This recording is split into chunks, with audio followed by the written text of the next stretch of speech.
73စီဝယ်ယူရမှာဆက်စွမ်းအားအလိုက်ဝယ်ယူခွင့်ပမာဏကိုသတ်မှတ်ပြီးပုံမူ၍ပြည်သူသည့်စနစ်ဖြင့်နေပြည်တော်ကောင်စီနယ်မြေရန်ကုန်မြို့မန္တလေးမြို့နဲ့တောင်ကြီးမြို့များမှာလ29ရက်နေ့ကစပြီးရောင်းချသွားမှာဖြစ်ပြီးကြံမြို့များမှာလည်းအခုစနစ်အားဆက်လက်ကောင်းထည်ဖို့ဆောင်ရွက်သွားမှာဖြစ်ပါတယ်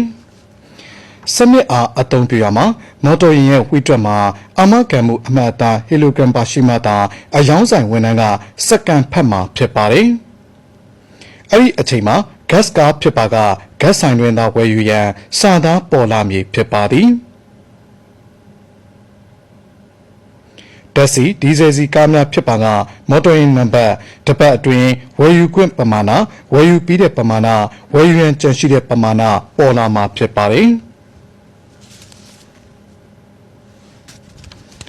ဝယ်ယူမိစီအမျိုးအစားနဲ့ပမာဏကိုဖြည့်သွင်းပြီးဝယ်ယူနိုင်မှာဖြစ်ပြီးရောင်းချသည့်ဆိုင်နံပါတ်တီနီယာစီပမာဏများအလိုလျောက်စာပါသို့ဝင်ရောက်သွားပါမည်ဒုတိယကြိမ်ထပ်မံဝယ်ယူမယ့်အချိန်မှာနိုင်ငံတော်မှာ73စီကိုစနစ်တကျအကြံဖက်စစ်ကောင်စီတပ်ကလေကြောင်းတိုက်ခိုက်မှုတွေဇက်တိုက်လုပ်နေတဲ့အချိန်ဒီကနေ့21ရက်နေ့မွန်လွဲပိုင်းမှာပဲမန္တလေးမြို့ကိုဗဟိုပြုပြီးပြင်းအား 4.6 အဆင့်ရှိတဲ့ငလျင်ထပ်မံလှုပ်ခတ်သွားပြန်တယ်လို့အဲ့ဒီငလင်တန်ကိုမန္တလေးစကိုင်းမြို့နဲ့ပြူးလေမြို့တွေမှာပါတိတိတတ်တာခန်းစားလိုက်ရတဲ့အတွက်ပြည်သူတွေလည်း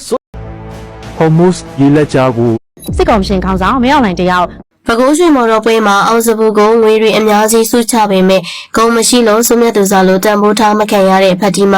ပရိသတ်များအားလုံးမင်္ဂလာပါမြန်မာနိုင်ငံရဲ့နာမည်အကြီးဆုံးဇမင်းသားတဦးဖြစ်တဲ့အောင်စပူရဲ့ပွဲခင်းတွေကလူဒန်းစားခွဲခြားမှုရှိနေဆိုပြီးတော့ဝေဖန်ခံနေရပါပြီအားလုံးသိကြတဲ့အတိုင်းပဲအခုလက်တလောအစီကားဆုံးဖြစ်နေတဲ့ပဲခူးရွှေမော်တော်ဖျားပွဲတော်ကြီးမှာဇမင်းသားအောင်စပူကဆယ်ညတိုင်တိုင်ကပြဖြောပြခွင့်ရရှိခဲ့ပါတယ်ဒီဆယ်ရက်စလုံးမှာအောင်စပူရဲ့ဇက်ယုံဟာခြေချစရာနေရာတောင်မရှိလောက်အောင်ကြိတ်ကြိတ်တူစီကားခဲ့ပြီးတော့အောင်မြင်မှုအထွတ်ထိပ်ကိုရောက်ရှိခဲ့ပါတယ်အထူးသဖြင့်တော့အမျိုးသမီးပရိသတ်တွေဆိုရင်အောင်စပူရဲ့အကခုံနဲ့အမှုပညာကိုအသေးဆွဲချစ်ခင်ကြလုံးစင်ပေါ်တိတက်ကရွှေရင်းငွေတွေအများကြီးရဲရဲရရောစုချင်းမြင်ခဲ့ကြတာကိုလည်းနေ့စဉ်နဲ့အများမြင်တွေ့ခဲ့ရပါတယ်။ဒါပေမဲ့ဒီလိုပရိသတ်တွေတခဲနဲ့အားပေးစုချကြတဲ့အထက်ကမှလူပြောများစွာဖြစ်သွားခဲ့တယ်။အဖြစ်ပြက်တစ်ခုပေါ်ထွက်လာခဲ့ပါတယ်။အဲ့ဒါကတော့နိုင်ငံကျော်စင်ပေါင်းတဲ့ဖတ်တီမာကိုရိုင်းလာရောက်အားပေးခဲ့တဲ့ညမှာပဲဖြစ်ပါတယ်။နိုင်ငံကျော်အချင်းပေါင်းတဲ့ဖတ်တီမာကအောင်စပူကိုကြိုက်လုံးပွဲခင်းနေလာပြီးတော့ငွေတွေအများကြီးပုံဩကသွားရောက်စုချခဲ့ပါတယ်။ဒါပေမဲ့ပရိသတ်တွေမျက်မြင်ကိုယ်တွေတတိထားမိလိုက်တာက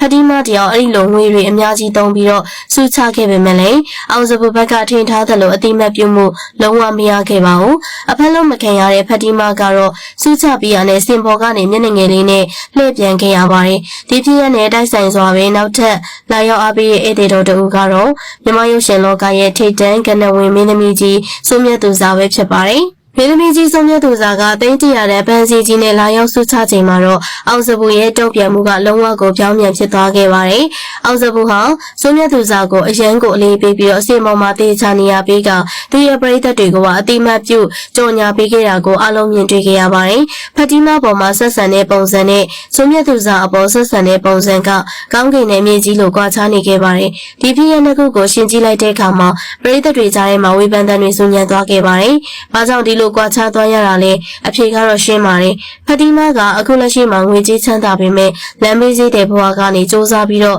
တက်လာခဲ့ရတဲ့သူဖြစ်ပါတယ်စုမြတ်သူစာကတော့တနိုင်ငံလုံးကလေးစားရတဲ့အမှုပညာရှင်ဂုဏ်သိက္ခာကြီးမားတဲ့ထိတ်တန်းမင်းသမီးကြီးဖြစ်နေလို့ပါဒါကြောင့်အောင်စပူအနေနဲ့ငွေကြေးပမာဏကိုကြည်တာထက်လူတစ်ယောက်ရဲ့ဂုဏ်ဒရက်အမြင်နာမနဲ့အဆင့်အတန်းကိုပို့ပြီးတော့တန်ဖိုးထားအလေးပေးသွားတာဖြစ်တယ်လို့သုံးသပ်မှုတွေထွက်ပေါ်လာခဲ့ပါတယ်ဒီလိုရပေါ်မှာတချို့သောပြည်ဒုစစ်ကောင်ဆောင်အပေကန်ဆုံးရထမှန်ကြောင့်တို့ခံရတဲ့ကမ္ဘာအင်အားကြီးအမေရိကန်နိုင်ငံသမိုင်းမှာတခါမှမရှိဘူးသေးတယ်အထီးကျန်မှုမျိုးနဲ့ရင်ဆိုင်နေရပြီလား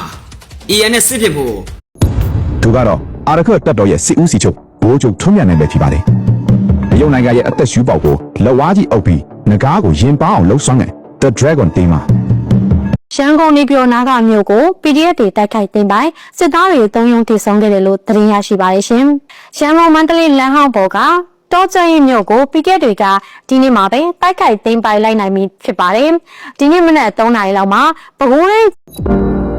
အရှိတောင်အာရှနိုင်ငံတွေရဲ့အလဲမှာမယုံနိုင်လောက်အောင်ထူးဆန်းတဲ့ဆိုပြီးပြောနေတဲ့မျိုးတစ်မျိုးရှိပါတယ်။ကြေပြောတဲ့လမ်း20သွားအဝေးပြေးလမ်းမကြီးတွေရှိနေပေမဲ့တွာလာမဲ့လူတွေမရှိသလောက်နည်းပါတယ်။ကြီးမားတဲ့ဖျားကြီးတွေရှိနေပေမဲ့လာလည်တဲ့သူမရှိပါဘူး။ဒီမျိုးရဲ့ area ကလန်ဒန်မျိုးရဲ့လေးစားနဲ့နယူးယောက်မျိုးအကျယ်6ဆအရွယ်စားရှိပေမဲ့မျိုးရဲ့စားတွေနဲ့ရှင်းလိုက်ရင်ဒီနေရာမှာနေထိုင်တဲ့သူတွေတော်တော်နည်းပါတယ်။လွန်ခဲ့တဲ့2နှစ်လောက်ကဒီမျိုးအကြောင်းကို channel တစ်ခုကကမ္ဘာအထူးဆန်းဆုံးမျိုးအနေနဲ့တင်ထားခဲ့ပြီးတော့လူပေါင်း46တန်းကကြည့်ရှုခဲ့ပါတယ်။အဲ့ဒီနောက်ပိုင်းဒီမျိုးကိုလူတွေကပိုးတတိထားမိခဲ့ပြီးတော့နောက်ွယ်ကအကြောင်းကိုသိလိုက်ကြတဲ့အချိန်မှာတော့အားလုံးကဘေးလီဆန်ဆန်နဲ့အံ့ဩသွားခဲ့ပါတယ်ဒီမျိုးကတော့တခြားမဟုတ်ပါဘူးမြန်မာနိုင်ငံရဲ့မျိုးတော်ဖြစ်တဲ့နေပြည်တော်ပဲဖြစ်ပါတယ်အားလုံးပဲမင်္ဂလာပါကျွန်တော်တို့ရဲ့ channel ကနေပြီးတော့ပြန်ပြီးကြိုဆိုပါရစေဒီနေ့တင်ဆက်ပြီး အီရန်ကိုအမေရိကန်စစ်ရှုံးလိမ့်မယ်ဒီကနေ့မလည နေနိုင်ရေးကြည့်တာကျွန်တော်ဘယ်သူမှတော့